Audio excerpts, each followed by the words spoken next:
It's time for Cutting Edge Consciousness with Freeman Michaels and Barnett Bain. Thought-provoking discussions and bold ideas from the edge of possibility. And we're back. Liana Chaouli sitting in for Barnett Bain. Talking relationships, Liana. Oh, wow. You know, this is so dear to my heart.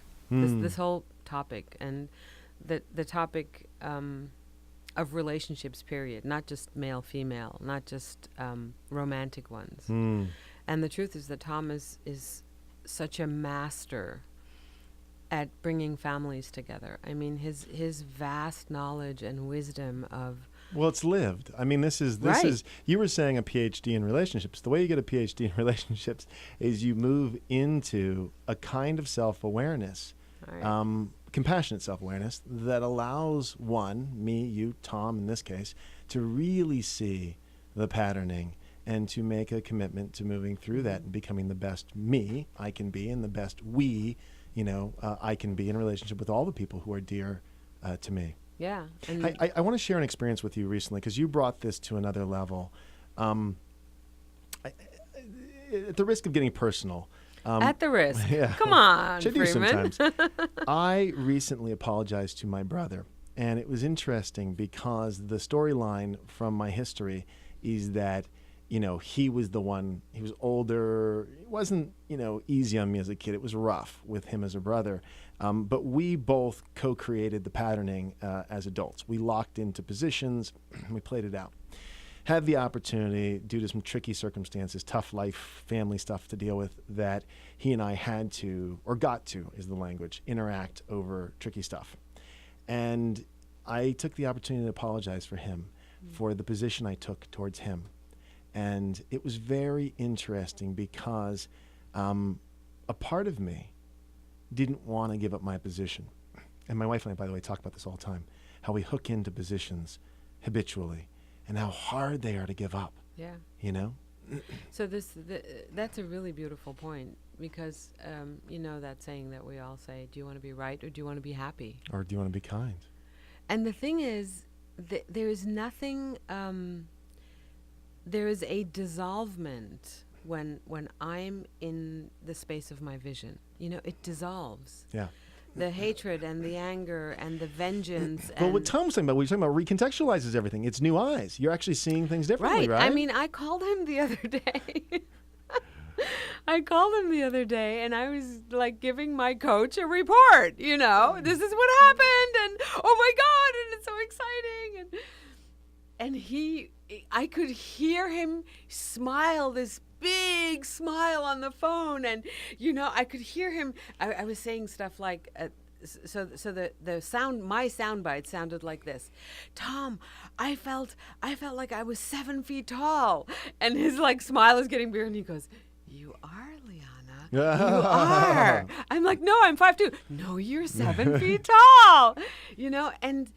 And the holding on to the wisdom, which is embodied, and I don't want to say that I'm wise, but there is an understanding. All right, I'll say you're wise. You're wise, Liana. No, I don't want to say it like that because it sounds so but there is a wisdom that comes through. It's not that I am it, but if I allow me to be here, something much greater will flow through. Right. Well, it's the offer of our authenticity.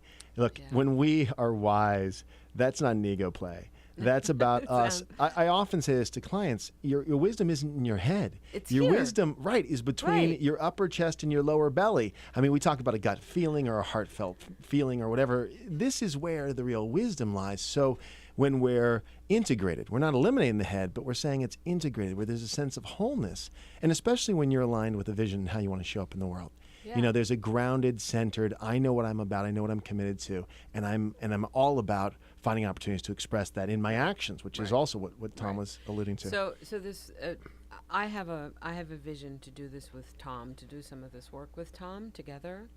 Oh, you mean out in the world, in the workshop setting? Out in the world. Oh, like what you and I want to do. Yeah. Okay, so like what you and I want to do. Because I believe that, the foundational structure of our humanity, which never really gets taught to us. You know, we're either lucky that we have a wonderful grandparent who sees us, you know, the drama of the gifted child. Yeah. You know, like Alice Moore's work. Yeah. And so when we don't have one who's a seeing witness, you know, Hitler didn't have a seeing witness. No, he didn't. Okay. And Tom does. Tom has the ability Right. to teach you or to guide you or to present information that is so palpable that could be used on a daily basis. I've used this stuff with my daughter. Right. I mean, one of the first conversations I had with Tom was not in regards to a man and why I was broken up and what happened in my life, and I've had 2 marriages. You know, it wasn't about that. It was about how can I be a better mother? Right. So the being a better mother. Well, this is huge. This is huge. I mean, Tom, right? Did I not say that to you? No. That was it.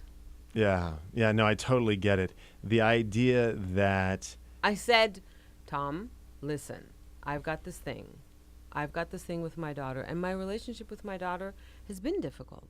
You know, it's been partly good, partly difficult, partly mother-daughter. You know, all mother-daughters have it, but she's my only child. You know, I raised her alone. And one of the very key elements in the beginning of my work with him was, that actually works. Yeah. Being in this space actually works. I can actually see myself in a different place. Well, it's the person, again, we're moving back to the person the potential. I used the word want before, and I realize that's a tricky word, but let me use it in this moment. Who do I want to be in relation to my daughter? I mean, this is the kind of husband I want to be. Not that I am all the time, but that I aspire to be. You know, we've talked about it often in terms of leadership. What's the opportunities for leadership, the opportunities to serve my vision, right, by stepping up in a particular way. This is powerful. This changes the game. This is not the effect of the wounded self, right? This isn't the wound is narcissistic. When we're in our wounds, when we're in our victimhood, we become very narcissistic. It's all me. But when we're in vision, we flipped to a different operating system, was the language you used, and I think that's accurate, where we're looking for ways of expressing our vision, right? And that level of ownership, which is part of the integration thread, where we go, wow, I'm willing to own all these patterns in service to where I'm going, is very different than hooking into the woundology, to point back to something you said, where the wound is making it about the wound. It's like whenever we call something a problem, we're feeding the beast. We've locked into a perception that holds the quote-unquote problem in place. But the moment we're aligned with a vision, the other side of the problem, what we're trying to create and generate, we find solutions in an instant to whatever the problem may be. Right? I totally agree with that. The other thing that came up, has been coming up for 25 years. You know, it's my relationship to my mother, my relationship to my sister, and I started with my relationship because it's not about them. Right. You know, I watch myself and notice myself morph and change and move and up level and down level, you know, throughout all these steps. Right.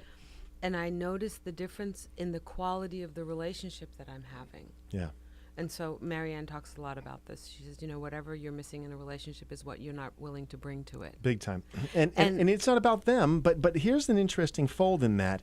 It is about the energy that we're creating. We're co-creating, because dynamics, you know, it's very important to own my part in a dynamic and my relationship with that dynamic and how I want to be and how it fits with my service to the vision.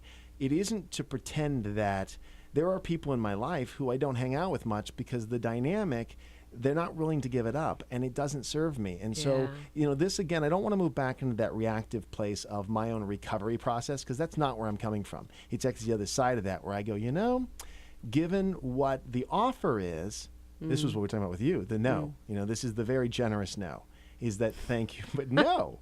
It's a great offer. You know, someone else may want to do it with you, but at this point in my development, it doesn't serve my vision.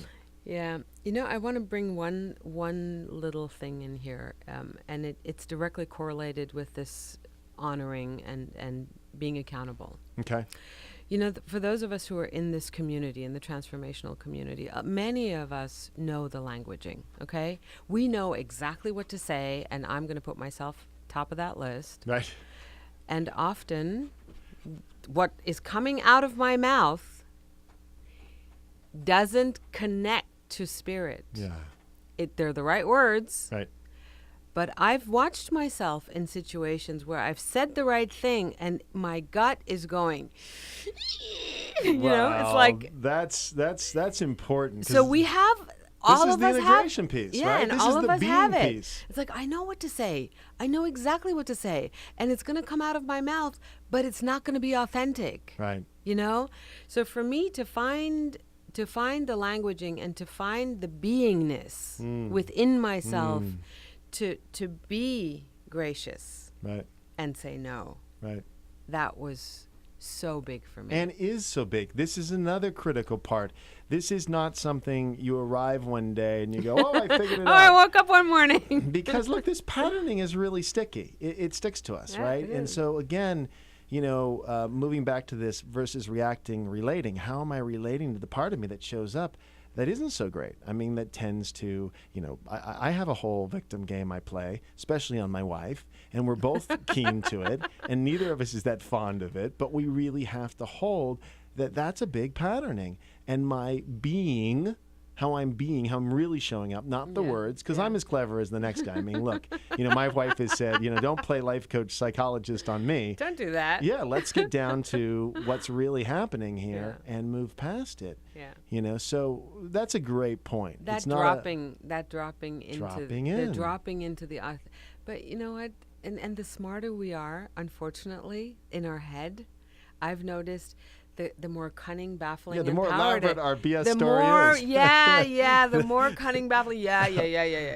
And so I've noticed that for me, like in the last year with Tom, less is much more. Yeah. Especially for me. I Well, don't know this how it is for other people. So look, this is so critical. So for me to just go, zip it, Liana. Just zip it. Boy, that's hard for you and Oh I, my God! Liana, Just zip it. we talkers, boy, oh boy. You know, I mean, yeah. Scott Cody said it. You know, he said, "Can you do 5 days of silence?" Yeah. Mm. Can you be what it is you want to express? And you know, there was from my Christian tradition. I grew up Catholic, and the Jesuits had the gift of the Jesuits educating me. There's a line from St. Francis where he says, "Go out and teach the gospel, and if you have to, use words." In other words, don't talk about it. You have to be it. Be You have it. to show up and be it. You That's really right. want to be compassionate and loving. Yeah. Here, go be it. That's the service to the message, as it were. In this case, Yeah. the Gospels, right? I mean, there's an exercise that we've done. You and I have done it. You know, Bev and Tom and Silver, we've all done it. Right. And that is standing on one side of the room and calling someone to you with your beingness. You know, to bring that person in an exercise to draw them in, to draw them towards one. Right. And this, of course, is through the Institute of Embodied Wisdom. Right. The principle being, and the program we both done is Art of Leadership Mastery, the principle being is, am I really showing up in a compelling way? Am I aligned with my vision in a way where I can express it out in the world and seeing how people really do respond to it? Yeah. And so the embodiment of authenticity is, I think, the key to all of this. Yeah. No, it is. It absolutely is. Liana, I want to shift for a moment here, because before we end in a few minutes, I want to be sure we get out information on you. I love your work, and we've had you on before, so we haven't spent a lot of time working on this. But here's why I bring it up right now. One of the ways that I show up in the world is in my appearance. How much it's been a big deal for me to claim my looks and to claim, you know, and often it requires help. Thankfully, I have you as a dear friend, because there's a me that wants to come out, but I don't know how to express it. And so Image Therapists International, the work that you do, is very similar. It correlates to this entire theme that there's a self inside everyone that longs to come out and be expressed, and there's a vision of how I want to be, but I don't know what to wear. I don't know how to align my vision with choices so I can clearly express, and as you were kind of pointing out in all of this conversation, attract to me, that which is going to match up with my vision. So I want to transition to that for just a few minutes. Do you mind? No, please. It's the, it's the essence of who we are. So you are a masterpiece in total perfection, just the way God made us, And we forget that the same source that made rivers and mountains and forests and the smell on a baby's neck, that same force has created you. And textiles. And textiles and clothing. And there's designers out there who design and design and design without a single thought in mind that it's going to go and live on a body. And so what I want to say is the reason why I created image therapy is in order for people to become empowered in what looks good on them. Okay, so I would like to send people to your website. Okay.